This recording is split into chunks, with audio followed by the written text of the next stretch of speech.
గుమ్మడికాయని ఇంటికి కట్టుకున్నప్పుడు కూష్మాండ దేవతలు.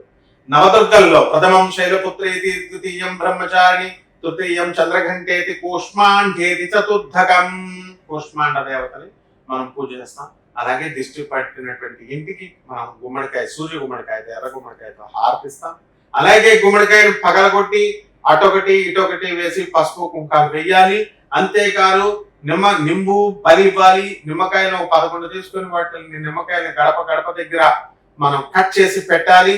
అలాగే నిమ్మకాయని మనం మనిషికి దిష్టి తీసేసి పక్కన పడేస్తాం. అయితే ఇక్కడ కొంతమంది కపట బ్రాహ్మణ, కపట జ్యోతిష్కుల, కపట మంత్రగాళ్ళు ఉన్నారు. వాళ్ళు ఏం చేస్తున్నారంటే దిష్టి తీసేసి 4 రోడ్ల మధ్యలో వేసేయండి అంటున్నారు. ఎంత తప్పమ్మా!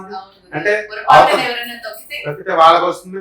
అసలు సలహాలు ఇచ్చేవాళ్ళు వీళ్ళు ఎలా చెప్తున్నారు, మధ్యలో వేసేయండి వాళ్ళకి వెళ్ళిపోతుంది, మీరు ఇంకా మళ్ళీ బిల్డప్ తప్పు చేస్తున్నారు. మళ్ళీ బిల్డప్, మీరు మా కస్టమర్, మీ శ్రేయస్ చూడాలి, అవతల ఎలా పోయినా పర్లేదని పిచ్చి వాగుళ్ళు వాగుతారు. ఇలాంటి కుదరం.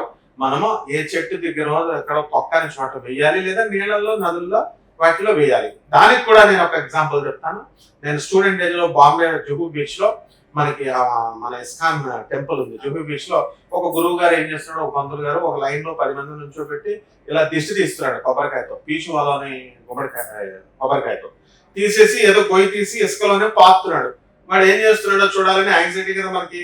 మిగతా వాళ్ళని వెళ్ళొద్దన్నారు, దృష్టి దోషం తగులుతుంది నీకు అని. నేనేం చేసా, పుడుంగలాగా వెళ్ళి దగ్గరని చూస్తున్నాను వాడు ఏం చేస్తున్నాడని. ఏం చేయట్లేదు అతను, ఇలా తీసేసి అందులో పాతుంటే నాకు అది చూశాను 2-3. ఇంటికి వెళ్ళగానే అప్పుడు దాకా మామూలుగా ఉన్నాను, జ్వరం వచ్చేస్తున్నాను. మా అన్నమార్గ ఆశ్రమంకి వెళ్ళేసరికి జ్వరం వచ్చేసింది. అంటే దాని ప్రభావం. ఇది నేనే ఎగ్జాంపుల్ కదా, డైరెక్ట్ చెప్తాను కదా. లేదా నేను కూడా సైన్స్ స్టూడెంట్, నేను నమ్మను కదా ఒక ప్రొఫెసర్ గా. ఇవన్నీ ఉన్నాయి, కాకపోతే సైంటిఫిక్ గా, రేషనల్ గా, లాజికల్ గా మనం చేసుకోవాలి. నమ్మాలి కానీ డాగ్మాని ప్రోత్సహించకూడదు. మూఢనమ్మకాలని పెంచి పోషించేటటువంటి వాళ్ళు ఎక్కువైపోయారు ఇప్పుడు. సో సైంటిఫిక్ గా చూడాలి. అటువంటి వాళ్ళకి కాకుండా శాస్త్రంలో అయితే నరదృష్టి, నరకోశ ఉంది.